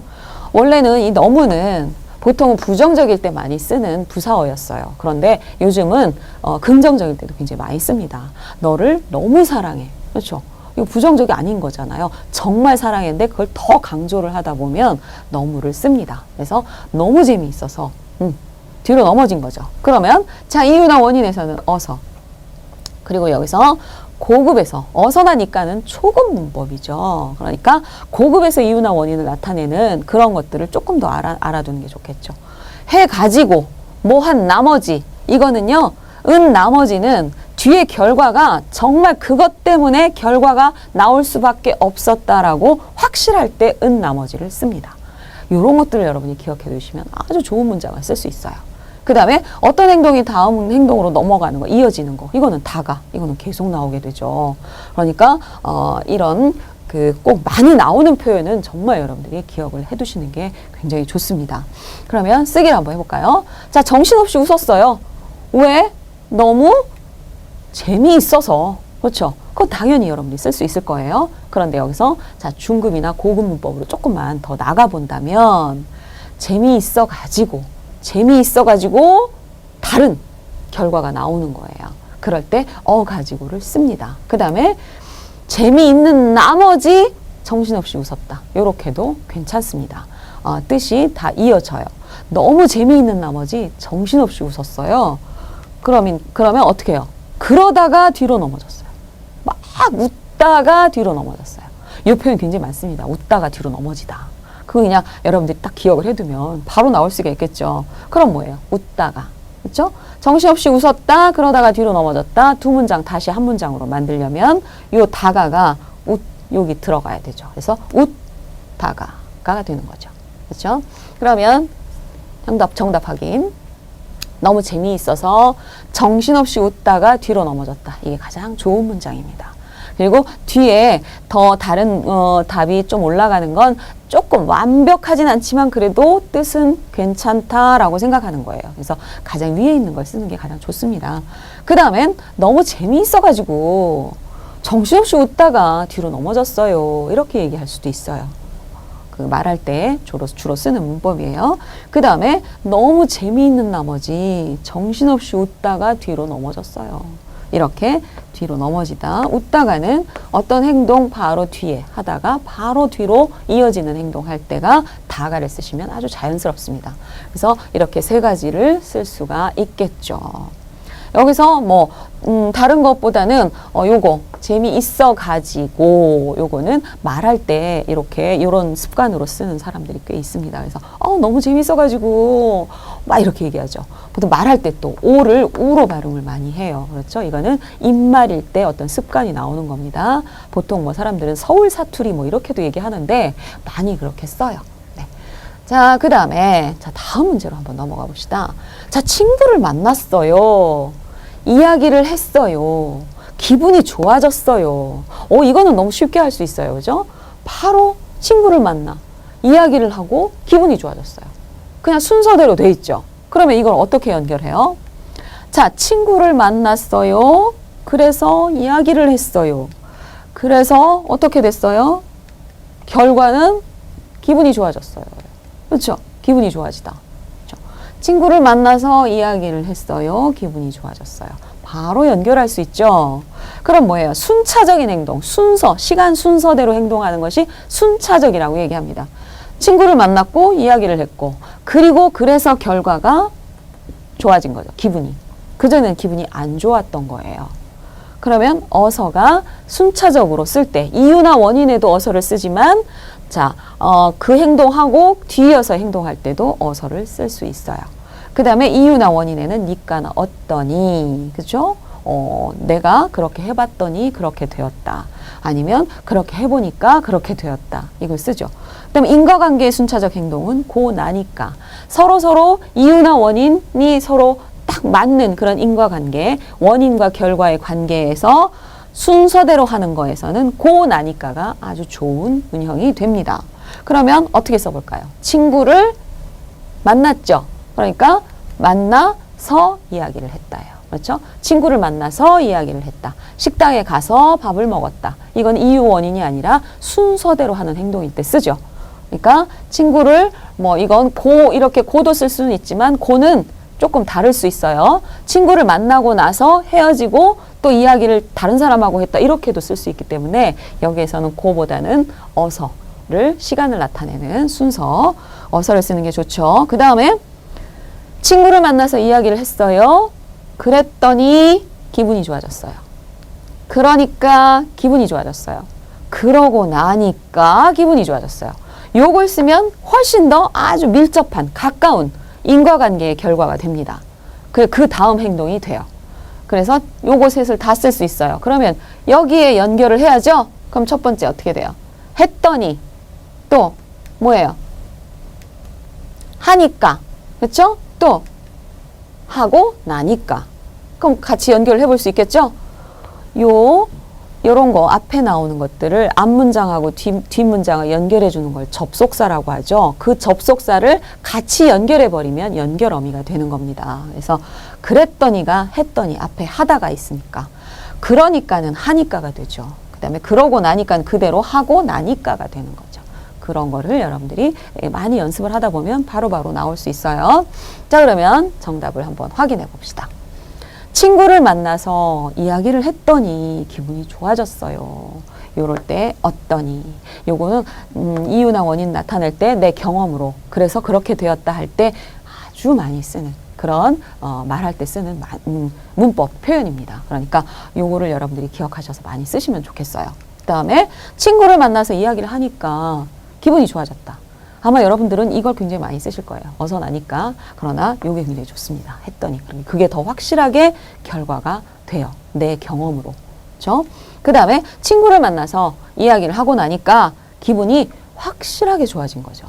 그래서 요거보다 이 경우가 이렇게 해서 이렇게 되었다가 더 가까워져요. 아시겠죠? 하고 나니까 기분이 좋아졌어요. 하니까 기분이 좋아진 것도 되고 또 내가 그런 경험을 했더니 기분이 좋아졌다는 것도 되죠. 그래서 여러분들이 어떤 걸 쓰시든 자 비슷한 거 같은 걸 쓰면 안 됩니다. 한 문장 안에서 반복해서 쓰면 안 되고 같은 의미의 다른 표현을 골라서 쓰는 그런 연습. 그렇죠? 이거는 여러분들이 많이 써보세요. 쓰고 연습을 해보세요. 이 문장이 있다고 그냥 아 있구나 하고 넘어가지 마시고요. 큰 소리로 한번 읽어본다. 그 다음에 직접 한번 써본다. 그것이 연습입니다. 아시겠죠? 네, 그러면 또 다음 문제를 한번 볼까요? 비가 오다 이전에 계획을 하다. 그리고 행사가 진행이 되다. 자, 이거는 조금 어려워요. 비가 오다. 그리고 지금 비가 와요. 그런데 이전에 계획하다 행사가 진행되었어요. 그럼 뭐예요? 우리가 보통 비가 오면 계획했던 행사, 바깥에서 하는 행사는 취소하죠. 그렇죠? 그런데 행사가 진행되었다예요. 그럼 이걸 어떻게 할까요? 여기에 맞는 문법이 나와야겠죠. 비가 뭐예요? 와도. 그렇죠? 아니면 비가 오더라도. 이런 것. 자, 어도나 더라도는 그런 일이 있더라도 예상과는 다르게 행동이, 그런 상황이 나올 때 어도, 더라도가 나오죠. 그러니까 비가 만약에 여기에 행사가 취소되다. 이렇게 되면 비가 오니까 행사가 취소되었다. 이유나 원인, 결과가 나와야 되는 거죠. 그런데 그것과 반대의 결과가 나오는 때, 그때 쓰는 것이 어도나 더라도죠. 그렇죠? 그러면 자, 비가 와요. 비가 오면 그러나 비가 오다 그래서 하면 이거는 이유나 원인의 결과 행사가 취소되었다. 이렇게 돼야 돼요. 그런데 비가 오는데 그러나 뭐예요? 이전에 계획했다. 행사가 진행되었다예요. 그래서 여기서 그러니까 그러나가 돼야 돼요. 예상과는 반대가 나와야 돼요. 그럴 때 쓰는 거 예상과는 반대 상황이에요. 그럴 때 지만, 어도, 더라도. 그런데 요걸 여러분이 다 기억을 한다면 지만보다는 더라도가 좋습니다. 왜? 중급이니까. 지만은 초급 문법이거든요. 그런데 이거 생각 안 나요? 그럼 이거 써야 돼요. 맞는 걸 일단 쓰는 게 중요하고요. 그 다음에 생각이 나면 중급의 문법, 조금 더 어려운 문법을 쓰는 것이 점수, 좋은 점수를 받는 데 훨씬 도움이 됩니다. 아시겠죠? 그 다음에 다음 상황이 이어지는 것은 는 대로 뭘 하다, 뭐 하는 대로 뭘 하다 이렇게 이어질 수 있습니다. 그러면 이걸 어떻게 한번 써볼까요? 자, 비가 온다. 그래도 그렇지만 그렇더라도 비가 오지만 비가 와도 비가 오더라도 이게 되는 거죠. 뭐예요? 행사가 진행되는 거죠. 비가 와도 행사가 진행돼요. 비가 오더라도 행사가 진행돼요. 그렇죠. 그런데 자, 이전에 뭐예요? 계획한 대로, 그대로 변하지 않고 라고 할 때 대로를 쓰죠. 는 대로. 여러분 이 는 대로는 두 가지 문법이 있는 건 아시죠? 두 가지 그 표현. 는 대로. 자, 뭐뭐 하는 대로 가자마자 바로 이런 뜻으로 쓰는 는 대로가 있어요. 집에 가는 대로 바로 전화해 주세요. 이럴 때. 근데 이건 아니에요. 그대로란 뜻이에요. 이전에 계획한 그대로 행사가 변하지 않고 진행되었다. 그럴 때 는 대로를 쓸 수 있습니다. 그러면 자, 어떻게 해요? 비가 와도 이전에 계획한 대로 행사가 진행된다. 비가 오지만 그렇지만 행사는 진행된다. 비가 오더라도 이전에 계획한 대로 행사가 진행된다. 아시겠죠? 이 중에서 여러분들이 아무거나 쓰시면 됩니다. 그러면 정답을 직접 써볼까요? 비가 오더라도 제일 좋은 거는 중급 문법을 쓰는 것이 가장 좋다고 했죠. 그래서 비가 오더라도 이전에 계획한 대로 변함없이 라는 뜻이죠. 변하지 않고 바꾸지 않고 이 뜻이 됩니다. 이 대로라는 것은 계획 변하지 않았어요. 그렇죠? 그 뜻이 되는 거예요. 그래서 는 대로를 쓰시면 좋습니다. 그래서 이전에 계획한 대로 행사가 진행된다. 그죠? 되었다 하더라도 뭐 하면 앞에 시제 잘 생각을 하셔야 돼요. 과거로 쓰면 과거로 써야 하는지 꼭 맞춰서 다 쓰셔야 됩니다. 단 어서일 때는 과거형을 쓰지 않는다. 기억하시고요. 그 다음에 자, 비가 와도 이전에 뭐예요? 계획한 대로 행사가 진행된다. 이거는 현재형으로 썼으니까 계속 현재형으로 쓰시면 됩니다. 자, 비가 오더라도 비가 와도 또 하나 비가 오지만 지금 비가 오지만 이전에 계획한 그대로 예전에 계획한 그 계획대로 행사는 진행될 겁니다. 계획 요거 없이 그냥 대로를 그대로 쓰셔도 돼요. 그대로라는 거 같은 거죠. 계획대로 그렇죠? 예상대로 생각대로 그대로란 뜻이에요. 그러니까 는 대로를 써도 되고 그냥 대로를 쓰셔도 괜찮습니다. 그러니까 여러 가지 답이 나올 수 있는 경우예요. 그래서 우리가 이유나 원인을 나타내는 연결 어미는 굉장히 많아요. 그런데 그걸 맞게 쓰는 것이 아주 중요합니다. 어서와 니까는 같이 쓸 수 있는 때가 있고 같이 쓸 수 없는 때가 있죠. 다른 사람에게 이렇게 해주세요. 감사합니다. 뭐 이럴 때 쓸 수 있는 것들. 여러분들이 둘 다 똑같이 써도 된다라는 생각은 하시면 안 돼요. 이 어서니까는 굉장히 많이 오류가 많이 나는 부분이에요. 그래서 여러분들이 그거에 대한 거는 나중에 문법 할 때 시간이 나면은 설명을 해드릴게요. 굉장히 길어요. 그렇지만 어쨌든 어서니까 아니면 부정적인 이유나 원인일 때 느라고 는 바람에 그다음에 그 둘 다 쓸 수 있는 거 기 때문에 이런 거. 그 다음에 뭐 해가지고 뭐 했어요? 뭐 한 나머지 뭐 했어요? 이런 것들 많이 여러분들이 연습을 해보시는 게 굉장히 아주 좋습니다.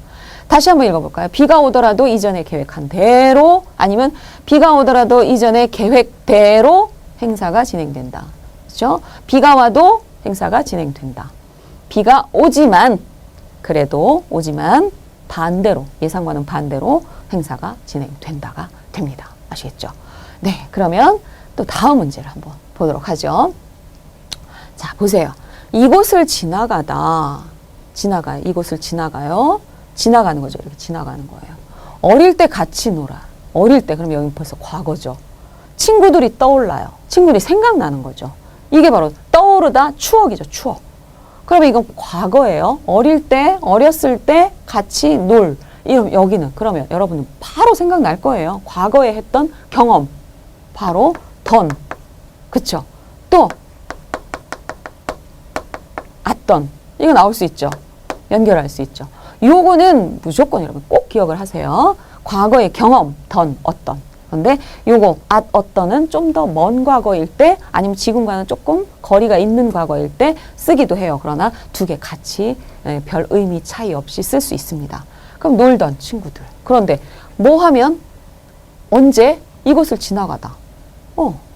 그렇죠? 그때 생각이 난다는 거죠. 그러면 자, 이곳을 지나가다. 지나가요. 이곳을 지나가면 아무 때나 생각이 난다는 게 아니죠. 이곳을 지나가. 그때 어릴 때 같이 놀다, 자, 놀았던 친구들이 떠올라요. 그럼 이걸 어떻게 해볼까요? 조건이 되는 거죠. 어릴 때 같이 놀던 친구들이 떠올라요. 언제? 언제 그 조건이 돼요. 이곳을 지나갈 그때. 그렇죠? 그러면 뭐예요? 조건을 나타내는 연결 표현을 쓰셔야겠죠. 면을 떼면. 시간, 그때이면.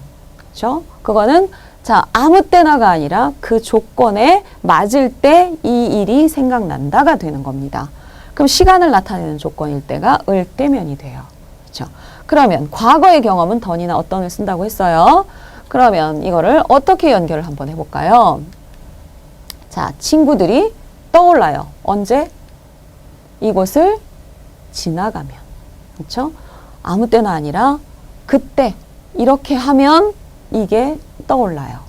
그러면 또 하나 지나갈 때면 요거는 시간을 나타내는 그쵸? 그런 조건이에요. 그러니까 지나갈 때라는 건 시간이죠. 그러니까 이곳을 지나갈 때면 친구들이 떠올라요. 근데 어떤 친구들이었어요? 어릴 때 같이 뭐예요? 놀던 친구들이죠. 그렇죠? 그러니까 요 더는 과거에 내가 경험해본, 과거에 내가 알았던, 했던, 해보았던 그런 것을 쓰는 거죠. 그래서 더는 아주 중요한 그런 과거 경험 표현이에요. 그래서 놀던 친구들이 떠오른다. 또 하나는 놀았던 친구들이 떠오른다. 그런데 요거 좀 차이가 조금 있다고 했죠. 어릴 때 같이 놀던 친구들, 어릴 때 같이 놀았던 친구들 하면 요것이 더 과거를 썼으니까 조금 더 지금부터 조금 더 멀어 보여요. 그래서 그런 차이가 약간은 있어요. 하나 둘 다 써도 괜찮습니다. 그런데 살던 집, 살았던 집 이게 약간의 의미 차이가 조금 있을 수 있어요. 그러니까 그것들은 여러분이 어떤 과거의 경험인지 좀 가까운 과거인지 먼 과거인지 그거에 따라서 여러분이 그렇게 이해를 하시면 됩니다. 네. 그러면 한번 정답을 확인을 해봐야겠죠. 자, 이곳을 지나가면 어릴 때 같이 놀던 친구들이 떠오른다. 떠오른다는 다른 말로 바꾸는 거 여러분 아시죠? 떠오른다. 뭐예요? 생각 난다. 그렇죠?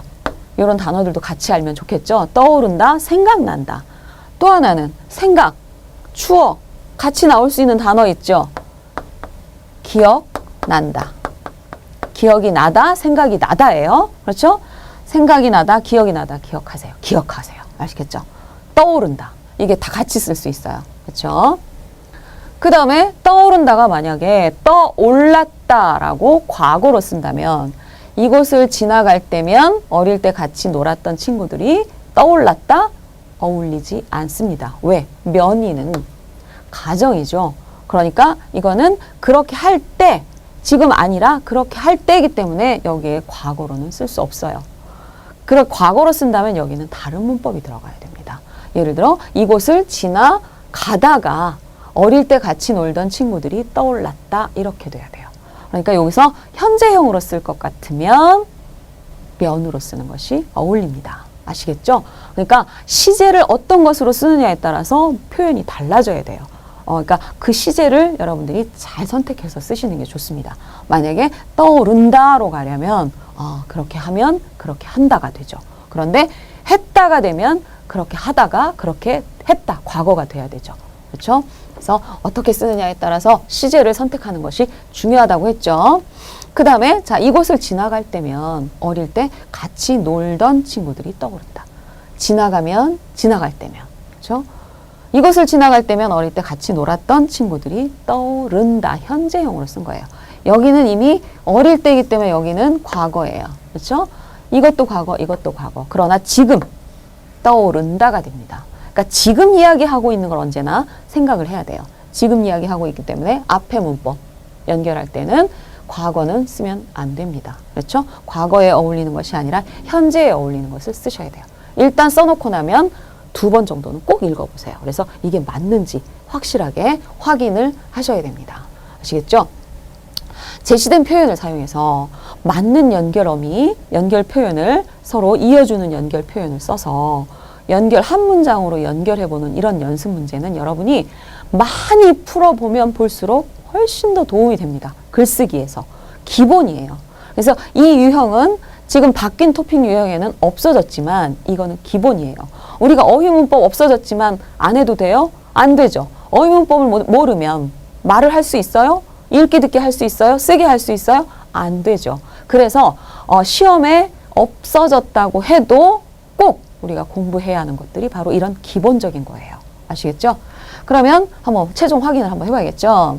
자, 일단 제시어가 나오면 이거는 어디에도 써야 돼요? 자유작문할 때도 생각을 해봐야 되고 그 다음에 글 빈칸에 완성할 때도 생각을 해봐야 돼요. 이거는 제시된 문장의 그 관계를 잘 생각을 하셔야 돼요. 그래야 내가 어떤 시제를 사용해서 어떤 표현을 사용해서 글을 쓸 건지를 생각을 할 수 있는 거죠. 적절한 연결 어미를 사용해서 제시어를 연결하는데 요거 중요하다고 했죠. 반복해서 사용하지 않는다예요. 그러니까 어서니까 는바람에 좋아요 생각은 했는데 앞, 뒤 다 똑같은 거 쓰면 절대로 안 됩니다. 틀립니다. 아시겠죠? 그러니까 다른 거를 생각을 하셔야 돼요. 그 다음에 내용에 따라서는 시제를 바꾸기도 하죠. 그렇죠? 그러니까 가다 이렇게 기본형으로 돼 있다면 한다 또는 했다 이렇게 바꿀 수 있고 그 다음에 부정 하다로 했는데 하지 않는다 못하다 이렇게 바꿀 수가 있어요. 앞 뒤의 관계를 딱 보면 그것이 나와야 되는 거죠. 그러니까 여러분이 이 생각을 안 하면 연결하는 문법 표현이 굉장히 어려워질 때가 있어요. 그래서 요거를 한번 바꿔보면 맞는 문장. 일단은 그 제시어 가지고 맞는 문장을 자연스러운 문장을 쓰면 그건 맞는 문장이 됩니다. 정답이 됩니다. 그러니까 부정으로 바꿨으면 부정에 맞는 표현을 쓰면 돼요. 정답이 따로 딱 정해져 있는 것이 아니라 문장이 자연스럽게 연결되면 맞는 거예요. 그러니까 여러분이 맞는 연결 표현을 찾아내는 것이 굉장히 중요하겠죠. 이것은 어떻다? 훈련이다. 쓰기는 연습이다. 아시겠죠? 그 다음에 마지막 단계에서는 형태와 철자는 오류가 없어야 한다예요. 자, 연결어미 맞게 썼어요. 그런데 맞춤법 틀렸어요. 그럼 거기서 마이너스 1, 2 그럼 안 되잖아요. 그렇죠? 이렇게 맞게 써서 너무나 나 잘 썼는데 이것 때문에 틀리면 너무 안 되죠. 아쉽죠. 그러니까 마지막 확인, 쓰기는 마지막 확인이 아주 중요합니다. 자, 지금까지 쓰기 유형의 첫 번째 제시어 이용해서 문장 만들어 보는 연습을 해보았습니다. 그러면 다음 시간에 다시 만나요. 감사합니다.